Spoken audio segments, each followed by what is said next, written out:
ଘରର ବଡ଼ ଭଉଣୀ ହେଉ କି ଭାଇ ସବୁବେଳେ ସାନମାନଙ୍କୁ ହଇରାଣ କରିବା ତାଙ୍କର କର୍ତ୍ତବ୍ୟ।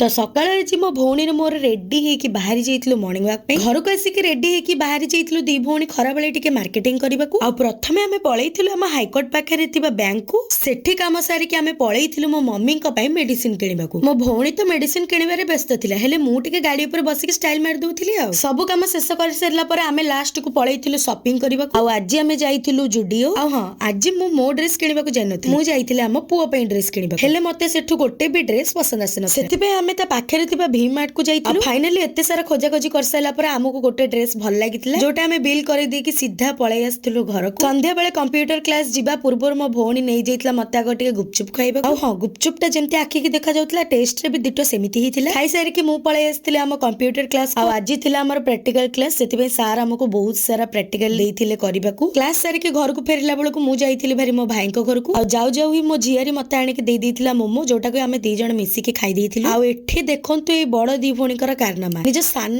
ଭାଇଟାକୁ ଗୋଟେ ଢିଲା ପ୍ୟାଣ୍ଟ ପିନ୍ଧେଇକି କେତେ ହଇରାଣ କରୁଛନ୍ତି। ଘରର ସାନ ପୁଅକୁ ହଇରାଣ କରିକି ବଡ ଭଉଣୀ ଦି ଜଣ ଯାକ ତଳେ ଗଡି ଗଡି ହସୁଥିଲେ। ବହୁତ ସାରା ମଜାମସ୍ତି କରିସାରିଲା ପରେ ମୋ ମମି ଆଉ ତାର ପ୍ରିୟ ନାତୁଣୀ ବସିକି ଖେଳିବାକୁ ଲାଗି ଯାଇଥିଲେ ଲୁଡୋ। ଆଉ ତାଙ୍କୁ ବି ଖେଳିବାର ଦେଖିକି ମୁଁ ଆଉ ରହିପାରିଲିନି, ସେଥିପାଇଁ ଆମେ ଦି ଜଣ ମିଶିକି ଖେଳି ଦେଇଥିଲୁ ସାପ ସିଡି। ବହୁତ ପ୍ରୟାସ କଲା ପରେ ବି ମୁଁ ଶେଷକୁ ହାରି ଯାଇଥିଲି। ଆଉ ହାରି ଯାଇଥିବା ଦୁଃଖରେ ମୁଁ ଆଜି ବ୍ଲଗ ଟାକୁ ଏଠି ଏଣ୍ଡ କରୁଛି। ଦେଖା ହବା ଆଉ ଗୋଟେ ବ୍ଲଗରେ। ଜୟ ଜଗନ୍ନାଥ।